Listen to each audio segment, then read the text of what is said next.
Existe um livro chamado Sangue nos Umbrais, que é de um cara que foi todos os tipos de linha do ocultismo que você pode imaginar, chamado William Schnoebelen. Schnoebelen é Schnoebelen, Schnoebelen, né? Ele fala Schnoebelen, né? É o Bill Schnoebelen. Sangue nos Umbrais. Meu irmão, eu até ri quando eu vi essa história. Ele falou que ele tinha um conhecido dele que era bruxo, que o cara, ele vendia a casa para as pessoas, a casa dele. E aí ele fazia um monte de bruxaria para os demônios ficar aparecendo para a família. Aí a família comprava a casa, depois vendia a casa baratinho, ele botava um amigo dele para recomprar e vendia. Deus, caraca. O business dele era esse. Eu pensei, pô, acho que era brasileiro esse maluco, não era não? O cara vendia a casa caro, depois recomprava barato, porque os caras estavam desesperados, não conseguiam dormir, ficava vendo vulto. Porra, vou ter que procurar saber sobre esse cara aí, porque É, o William Schnoebelen. O cara escreveu, ó, Lúcifer Destronado, incrível livro. Tudo ocultismo, tudo as Pô, paradas assim. pesadérrimo. Mas o cara é cristão hoje, né? É? Só história grotesca, maluco. Tu leu tudo? Não. Ele tem... Só história grotesca. Ele tem uma maçonaria por trás da fachada de luz, que é legal. Tem alguns que eu acho que não tem em português. Tem um que é... Ele é meio sacana, esse cara, né? Por Então, quê? ele fala umas piadas, zoa. Ele falou que uma vez ele fizeram a cirurgia, tiraram o implante da pessoa. Ele falou, aí ele mostrou a foto, ele não é igualzinho o Nuggets do McDonald's. Que era tipo uma bolinha de carne com os tentáculos. Que vacilo. Ele tem um livro chamado Mormonism Temple of Doom. Ele pegou o Indiana Jones and the Temple of Doom e botou, em vez de Indiana Jones, botou os Mormons e o Templo da Perdição. Caralho. Então esse livro não tem em português, esse eu não li ainda, só vi palestra. Tem um livro sobre Wicca, que eu também não li. Ele tem um que é sobre vampirismo, ele diz que ele foi vampiro. É Romancing Death, esse livro é legal pra caramba, esse eu já li. E um que eu deixei separado pra gente falar aqui junto com o Rony, que é o Space Invaders. Tá. Tem a ver com aquele joguinho de... Você vê que ele bota os nomes de zoação, né? Space Invaders, joguinho, é o nome do livro. Ele vai falar de OVNIs e tal. Então, meu irmão, e esse cara fez uma série de... Ele fez uma série de entrevistas, que aí tem referência a filme também, que é entrevistas com um ex-vampiro. Só que cada parte, cada episódio da entrevista, de 1 hora, ele fala de um tema. Aí um é maçonaria, o outro é os Illuminati, o outro é vampirismo, o outro é satanismo, o outro é Wicca, o outro é lobisomem. E as paradas que ele fala bate com o que tem descrito das coisas. Pô, bate, cara, bate. E o cara manja muito, meu irmão. O cara realmente, ele mostra no livro os diplomas dele das sociedades secretas, com o nome dele. Nesse mundo, o que quer dizer ser um vampiro? Então, depende, né? Tem um vampiro energético, né? Que o cara consegue sugar a energia das pessoas. Ele chega perto e... Aí, de repente, a pessoa... Ai, tô me sentindo mal, tô me sentindo fraco. O cara tá vampirizando energeticamente. Mas tem os vampiros hardcore mesmo, que... Segundo ele, né? Eu nunca mexi com essas paradas. Uma das vezes que você veio aqui, a gente falou sobre isso também. Falou. Tem uns cortes aí que bombaram, né? É. Então, cara, ele foi pra Chicago. Lá em Chicago tem uma eclésia agnóstica lá, que tem a ver com Aleister Crowley. E tem o mentor dele, segundo ele falou, não sei se é verdade. O cara parecia que tinha uns 40 anos, mas dizia que tinha 150 anos. E era da Romênia. E ele falou, uma coisa eu sei, o maluco conseguia levantar um adulto assim com a mão. Tinha uma força descomunal. Isso eu vi. Ele falou, eu não vi a certidão de nascimento do cara. Esse cara iniciou ele no vampirismo, cara. E aí o cara fica...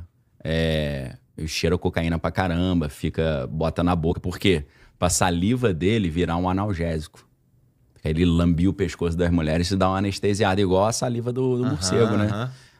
O sanguessuga também, acho que tem, né? Ela anestesia. Então ele fazia essas paradas, ele tinha que tomar umas ervas especiais. E aí, cara, no ápice do ritual... O ápice do ritual, o cara tem que morrer e ressuscitar. Né? Ele morre, fica uns minutos morto e volta. Aí ele vira um vampiro mesmo. Mas antes disso, o cara faz um ritual que o cara corta o peito assim e ele tem que beber o sangue no peito do cara. E aí ele... O Drácula fazia isso, ele fez isso com a, Você viu como é com que a Mina Harker. Como é que é meio padrão? Né? Então, aí nesse ponto ele já não conseguia sair na rua de manhã. Ele trabalhava de madruga. E aí ele tinha... Pra ele conseguir sair de casa à noite, ele teve que ir na cidade onde ele nasceu, pegar areia, terra, né, do cemitério, e ele botava embaixo da palmilha do sapato. Senão ele não, se ele saísse na rua sem isso, ele perdia os poderes. E ele dormia num caixão, e no caixão, embaixo também do colchãozinho, tinha essa areia do cemitério da cidade natal dele. E ele não poderia passar por cima de rio com água corrente. Igual na história do Drácula. Exatamente. E aí, o pior de tudo, cara, é que eu tive uma aluna na universidade que eu contei essa história, né? Falei, pô, assisti uma palestra loucaça. Ela falou, Daniel, eu sou enfermeira, né? Imagina, enfermeira no Rio de Janeiro, vê de tudo, né, meu irmão? Aí ela falou, cara, um dia eu tava cuidando de um cara lá, que tinha bandido, né? Tinha tomado vários tiros. E aí, falando de Deus pra ele, ele me falou, poxa, esse negócio de Deus aí não dá pra mim, não. Ela falou, mas por quê? Ele falou, não, eu tenho pacto, fiz corpo fechado, né? Por isso que eu não morro. Tomou vários tiros e tal. E ele falou, ó, eu inclusive, até na minha rota de fuga, quando a gente faz os crimes, eu tenho que calcular para não passar em cima de uma ponte onde tem água corrente embaixo, senão o pacto do corpo fechado cancela. Falei, caraca, a mesma parada que o maluco falou lá nos Estados Unidos. Aí você vê que as coisas vão batendo em lugares diferentes, a mesma história. E gente que você sabe que não se comunicou. Sim. E um cara desse, como o Bill Schnoebelen, isso. Que passou por tudo isso aí, teve todas essas experiências aí, Deus perdoa um cara que foi por todos esses caminhos, cara? Tem um momento que não dá pra perdoar, não, mas eu acho que ele não chegou no ápice, né? Tem uma hora que bebendo o sangue do peito dos outros caras lá, mano. Isso é abominação, né?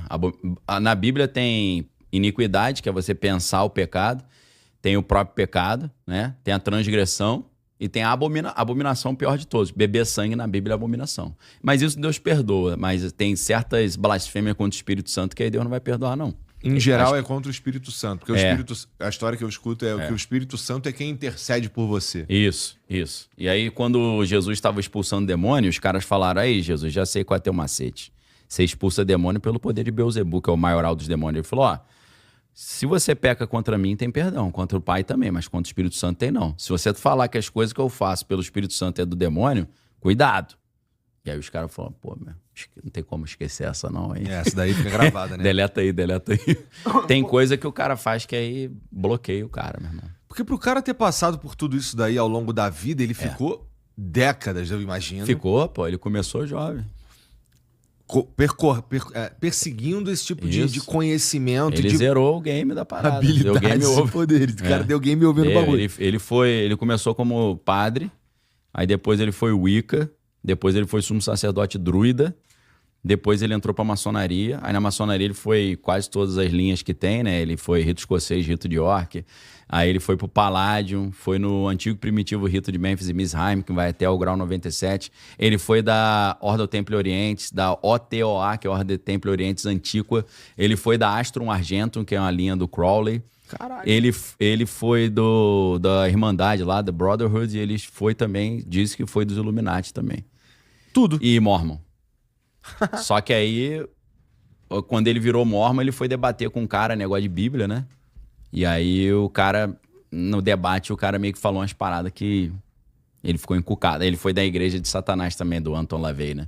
E aí ele disse que ele mandava o dízimo pra igreja do Satanás lá. E naquela época, anos 70, 80, quando você mandava pelo correio cheque, voltava tipo um recibo, um comprovante, né? E aí ele falou que o recibo voltou estourando por você em nome de Jesus. Porque alguém do banco olhou e falou, pô, o cara tá mandando cheque pra igreja de Satanás, acho que ele tá precisando de uma ajuda, né? Aí ele falou, meu irmão, na semana que eu recebi aquele troço estourando por você em nome de Jesus, eu perdi todos os meus poderes. Zerou tudo. Aí ele falou, assim que ele foi começando a chegar até Deus, né? Que poder será que ele tá falando? Bom, a gente teve essa tua aluna. Essa tua aluna aí que falou que o cara tira pra cacete e o cara tava vivo. Então, me parece ter aí isso parece um poder mesmo. Cara, vou te dar. Desculpa te interromper. Não, dá-lhe aí. Agora eu vou citar o nome, cara. Eu tenho um amigão de muitos anos chamado Márcios Mendonça. Abração pra ele. A gente tem várias histórias desse nível juntos.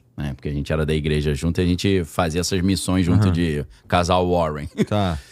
A esposa dele, Ana, ela contou uma história uma vez, cara, que ela tem um amigo que eu acho que é delegado. Ele falou que eles estavam perseguindo um cara, os caras fuzilaram o maluco e o cara ainda saiu atirando. E aí quando foram ver, a bala não penetrava. Ela ficava agarrada na pele dele e viram que a pele dele era como se fosse um tecido todo trançado, assim, ó. É tipo um colete à prova de bala natural, meu irmão. Eu falei mesmo. Aí, essa galera que trabalha nesse negócio de crime, polícia, esses malucos encontram com umas paradas hospital sinistras também, né? Médico. Acaba vendo umas paradas grotescas, meu irmão. E eu creio piamente nisso aí. Teve uma história dessa também que eles foram pegar o cara ficou no teto. O nego não conseguia pegar o maluco ficou agarrado no teto. Então, assim, isso existe, cara.